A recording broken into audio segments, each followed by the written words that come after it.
আমার প্রাণপ্রিয় বন্ধুগণ, আজকে আমাদের পছন্দের কাঠ ফার্নিচারের ওয়াল ক্যাবিনেটের ডিজাইন নিয়ে চলে আসলাম আপনাদের পাশে। একটি ক্যাবিনেট যদি আপনারা বানাতে চান, আজকের ভিডিওটি হতে পারে আপনার জন্য একদম পারফেক্ট একটি ভিডিও। অসাধারণ নাইস ডিজাইন থাকবে আজকের ভিডিওতে ক্যাবিনেট। আজকে ফুল ভিডিওটি যদি কন্টিনিউ করেন, হয়তো আপনাদের কাঙ্ক্ষিত মডেলটি আজকের ভিডিওতে আপনারা পেয়ে যাবেন, আশাবাদী আমি।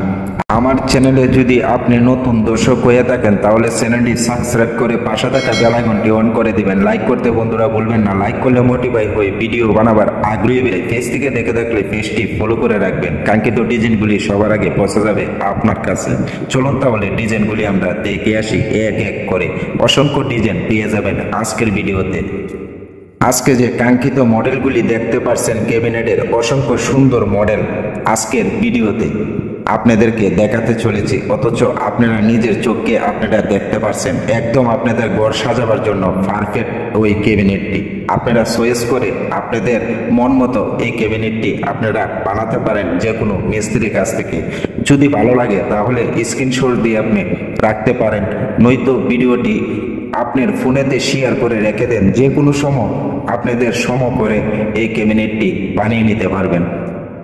আপনারা যদি একটি ক্যাবিনেট বানাতে চান, আমার কথাগুলি মনোযোগ দিয়ে শুনবেন। আপনাদের কষ্টের টাকাটি কখনো নষ্ট হবে না। একটি ফার্নিচার কিনে আপনাদের কষ্টের টাকাটি একদম সঠিক জায়গাতে ব্যয় করতে পারবেন। আমার কথাগুলি যদি আপনারা একটু মনোযোগ দিয়ে যদি শুনেন, যারা না বুঝেন তাদের জন্য এই ভিডিওটি, কাঠ সম্পর্ক যারা না চিনে থাকেন তাদের জন্য আজকের ভিডিওটি।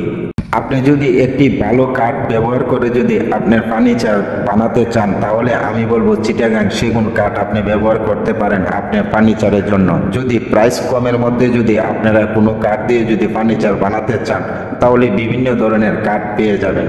আকাশমণি কাঠ পাবেন, মেহগনি কাঠ পাবেন, তারপরে নিম কাঠ পাবেন, তারপরে শিলকড়ি কাঠ পাবেন, আরও বিভিন্ন ধরনের কাঠ পেয়ে যাবেন কম প্রাইসের মধ্যে। সেই কাঠগুলি দিয়ে আপনাদের চয়েস মতে আপনারা একটি ফার্নিচার বানিয়ে নিতে পারেন। অনেকে ভাবতে পারেন চিটাগাং সেগুন কাঠ দিয়ে আমি যদি ক্যাবিনেটটি বানাই, হয়তো আমি লাইফ গ্যারান্টি হিসাবে এই ফার্নিচারটি আমি ইউজ করতে পারবো।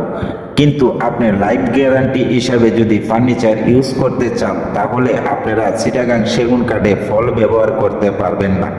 যদি চিটাগাং সেগুন কাঠে ফল ব্যবহার করেন, তাহলে 20-40 বছর আপনারা এই ফার্নিচারটি ইউজ করতে পারবেন, তারপরে পোকামাকড়ে নষ্ট করে ফেলবে। চিটাগাং সেগুন কাঠ দিয়ে ফার্নিচার বানালে একটু প্রাইস বেশি পড়ে।